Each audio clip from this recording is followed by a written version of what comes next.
The Lake Victoria Basin is beautiful. It's full of resources. It provides the most important resource for our survival: water.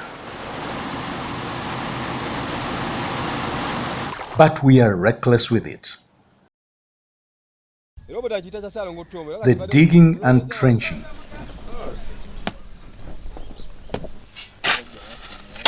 It has continued to tear the land as we struggle to survive. Today, poor families with little regard to conservation fragment and tear these important resources. Water is a key element for our human survival. It's a resource you can't afford to run away from.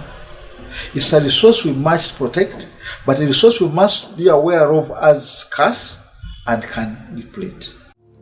Here in Chewaga Central Forest Reserve on the northern shores of Lake Victoria, sand mining has badly damaged the area. The mixture of forest and wetland vegetation, which has for many years been gazetted to protect and feed the world's biggest fresh drinking water reservoir, Lake Victoria, has been reduced to a shadow of her former self.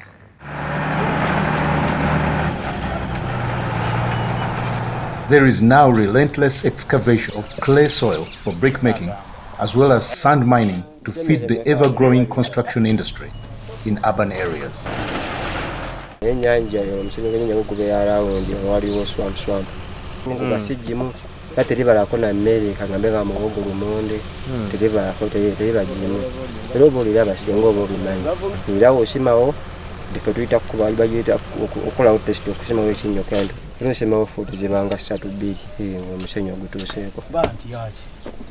This destructive activity is providing simple employment to the many jobless, unskilled young men in this area.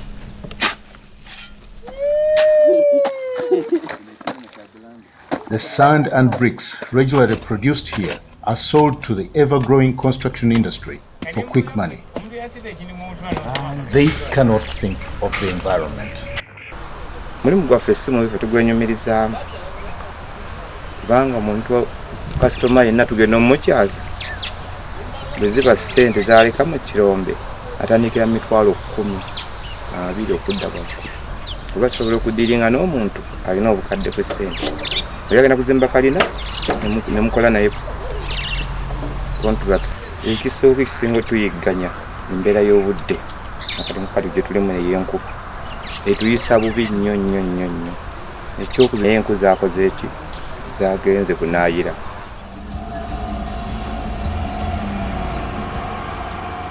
Originally there used to be these holes, spades, but it has since turned into excavators and dredgers. Now these dredgers extend and get sand from deep in the lake, but they push it on the bank, which is a forest reserve. So they get the dredgers get it right from the lake. Brick making is still done manually, especially by the communities around that place. Away up from Abaita and around this area. There are so many people there who are making brick making. The lake sand, as the name suggests, came about as a result of rising and receding water levels hundreds of years ago. This natural pattern is periodically repeated in the balance of nature. Whenever the water levels recede, the lake will always drop massive sand layers along the shoreline. Takereberamu omusenyu kati nga falabitegeera sotuuka mu kifo n'endaba ekifo n'enkulagamira waliwo omusenyu ate meters entonotono n'okugamba kati awo tewali omuddo okuba gwakula mu ngeri nga kale nga si mugimu omusenyu ogubeera around meters eziwera entonotono wabaawo ekitoogo nti mu biseera ebyedda kitegeeza ennyanja agukubanga kati bagutuuma ogw'ennyanja Lake Sand. Singa omusenyu guno guvuddeko ogw'ennyanja nga tugumazeko ne plasita wansi waliyo ekibumbabumba wansi ekyo ekisembayo okivaako atudda ku mazzi. These sand deposits have over the years naturally mixed with other forms of vegetation, resulting into the wetland belt nestling on these shores. In Uganda, the law prohibits any kind of mining in wetlands. It is also illegal to carry out any kind of human activity in the 200-meter buffer between the lake and her mainland.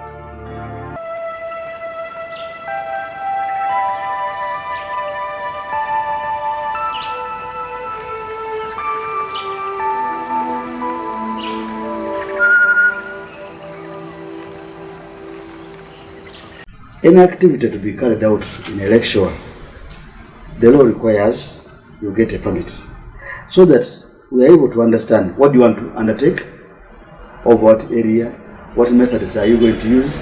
Okay, if you are to take, if you are to take sand mining, okay, because there are parts of the lakeshore which we may not allow because there could be spawning grounds for fish. Descending on the wetland is a very bad indicator of a bad future to come when it comes to the quality of water, and the earlier we get these people out, the better. These massive sand deposits are now characteristic of big parts of Lake Victoria shoreline. The belt stretches from Sangobe Forest Block on the border with Tanzania through Nabugabu and Wukakata in Masaka District, across Luwera and Kalangalo Central Forest Reserve in Mpigi District, up to Chituburu and Chewaga near Entebbe Municipality, the epicenter of the sand mining activity.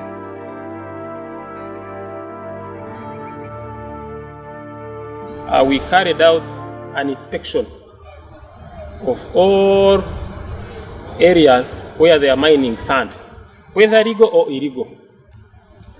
We came up to Chewaga. Our inspection revealed that it was a central forest reserve. We found over 800 people with machines carrying out illegal sand mining. Others, we are carrying out bricklaying. Others, agriculture in an area which is supposed to be a forest. I'm talking about 209 hectares of the forest, which was cut completely. In most of these parts, sand deposits mix with marshy wetland vegetation, which offers suitable conditions for fish breeding. Some of those areas are breeding areas for fish. It protects the forest was gazetted purposely to protect Lake Victoria. So the moment you remove the vegetation which protects Lake Victoria, definitely you are killing it. The pollution starts coming directly into the lake. You are killing the fish breeding for fish. Basically, you are poisoning the lake. They had extended the lake from its original position using the machines and also affecting the aquatic life. You know, fish and what it takes in the water, the life of fish and other animals is affected when you start using those machines to get sand out of the lake. Where they live, you will have disturbed their habitat. It is also along this wetland belt that the colonial administration, way back in 1932, gazetted forests of ecological importance like Sango Bay, Wukakata, Kalangalo, Chituburu, and Chewaga, mainly to protect and feed Lake Victoria.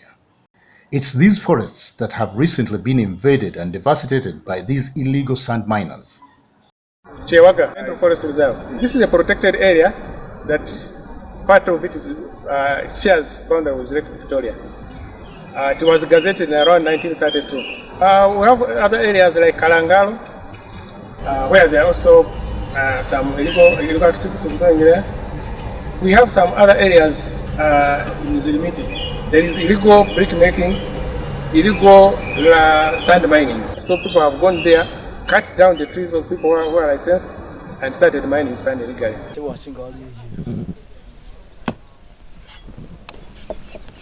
Their action has strongly altered the ecological functioning of these resources. Both the wetland and forest resources have been severely degraded, turning them into shadows of their former self. What remains to be seen are deep gullies and scars inflicted by commercial sand mining in the area. Sand mining is a dangerous activity. especially when it comes to the quality of the wetlands. Because the moment you mine sand and you don't restore where you have mined, you create pools of water. Now, what happens in the end, what used to be land becomes mini lakes. Those are exposing people and the environment to more dangers. Two, sand itself is a valuable resource. We need it. But our advice as NEMA is that when you mine sand, you must restore. Tukola endagaano naawe nannyini ttaka ng'omusenyu mwebuli tetugamba gye tuva tusobola okulimirayo tetuwonoona ttaka lyo kuleka binnya tetusima omusenyu gwo tukulekera ettaka lyo nga ddungi okusinga ate tractor ejja n'esima neeyonoona.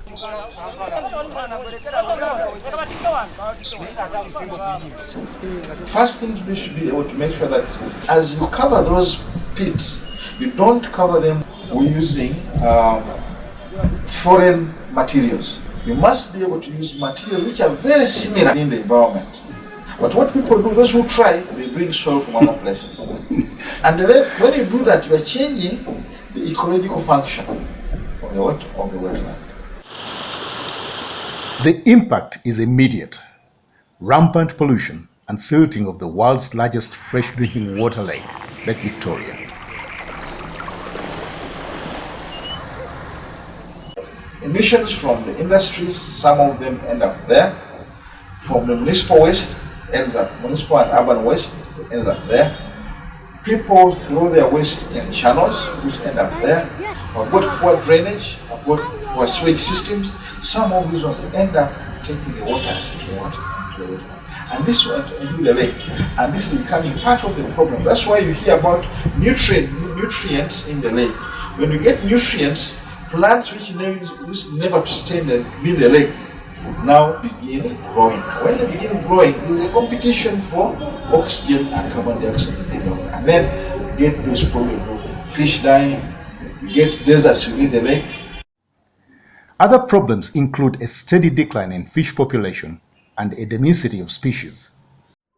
When there is a lot of algae, which algae comes because of the impurities that get to the lake, when it grows a lot in the bottom of the lake, the algae consumes the oxygen. Now the fish begins competing with the algae for oxygen. Algae is a static thing, it doesn't move. The fish moves. So because the fish moves, the moment it lands where there's an algae bloom and oxygen competition, the fish die. So what used to be fertile fishing grounds end up becoming deserts within the lake. This wetland and forest vegetation in Chewaga that was protected to recharge the lake can no longer effectively perform that role.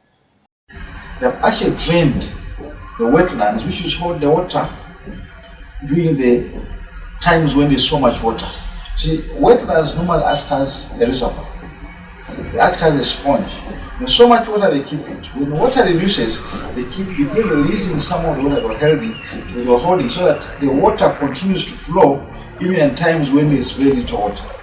Now, some people have wrongly dried the wetlands. The capacity to flow normally has been reduced because where the water used to be kept has not been drained completely. Many shoreline wetland here, which had been conserved to filter the water runoff and other forms of pollutants, have been creamed off, an activity that lets lots and lots of silt into the lake. They were using very crude methods, okay, which are unregulated, certainly leading to silting.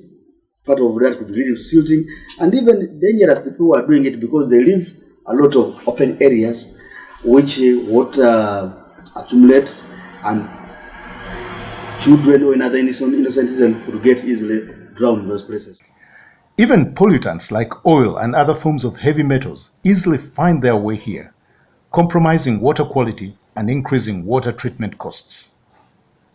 Scientifically, there are reports which show impacts on the lake. But you must remember that Lake Victoria is a shared lake between 3 countries. There are a number of activities that are taking place there. And above, we must know that pollution has no boundaries. Okay? So, but through the Lake Victoria Environmental Management Project, which has been ongoing, there are various initiatives, okay, undertaken to protect the lake. Water quality has been affected because the pollution that goes on the land eventually ends up into the water. And because of that, we continuously get the quality of the water being compromised.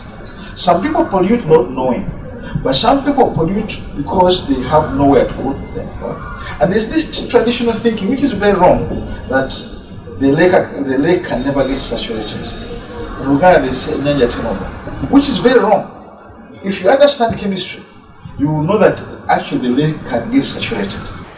Leachate from all forms of decomposing material, coupled with human waste, is directly discharged into the lake's numerous riverine systems surrounding the lake.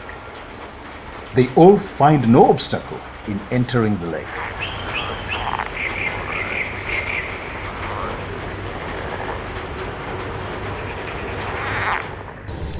They had created sanitary problems because these guys are using the lake as toilets, as where they bathe without any regulation.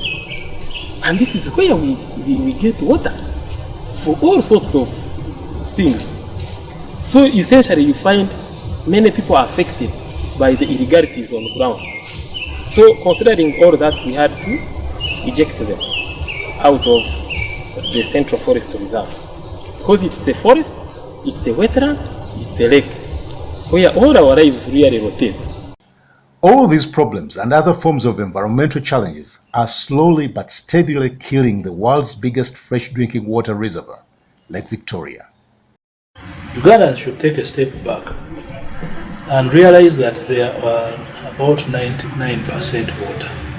Anything they do to that water is in fact a disservice to their own bodies, because we are water ourselves. Water is life, and you are the life.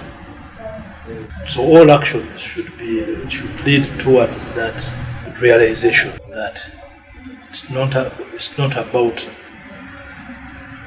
quantity, but also quality. Tuesday we are launching the task force. Then straight away we report to Entebbe. We have training on 13th, 14th. This team of planners and law enforcement heads are concerned.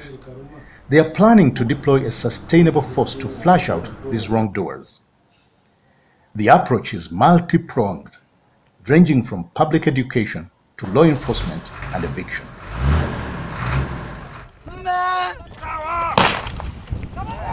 Environmental Protection Police Unit, we work together with UPDF, and one Colonel Aran Changung is responsible for protection of those areas, vital assets, the forests, the dams, the parks.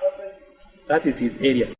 They had to swing into action to save the lake from further damage.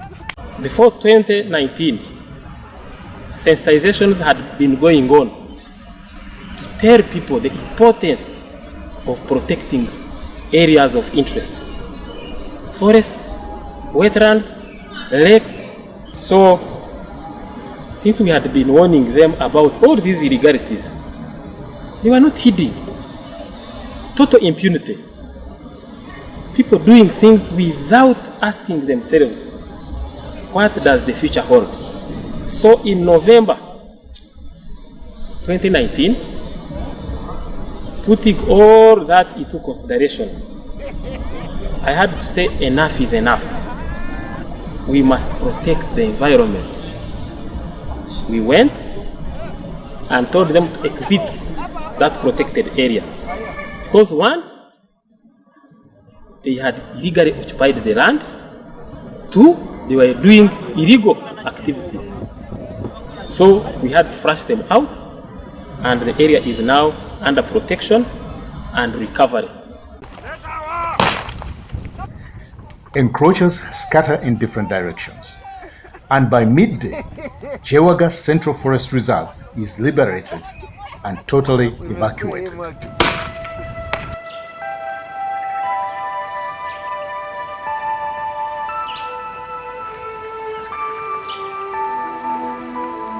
This caterpillar is one of the tools left behind by the fleeing intruders. Some pockets relocated 3 kilometers along the same shoreline. But the enforcement team insists no encroacher will be allowed here.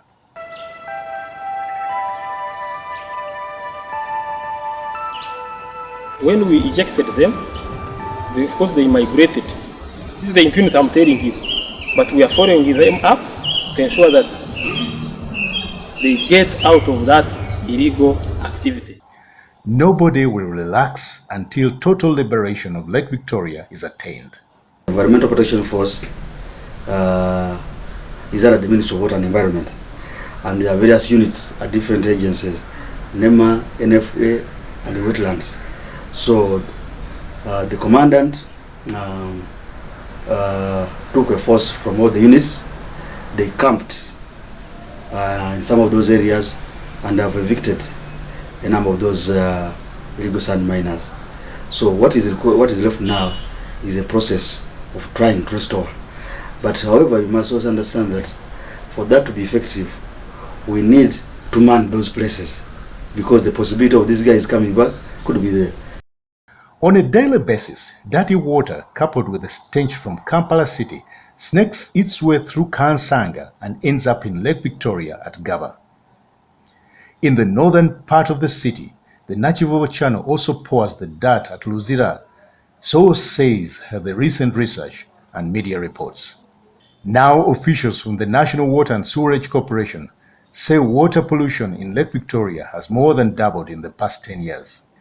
This has more than tripled water treatment costs from 500 million shillings in 2010 to 1.5 billion shillings this year. Human activity and industrial waste are said to be major drivers behind this drastic increase in pollution levels. Lake Victoria is seriously rotting from its depth, and unless something is quickly done, its waters may soon be unsafe for human consumption.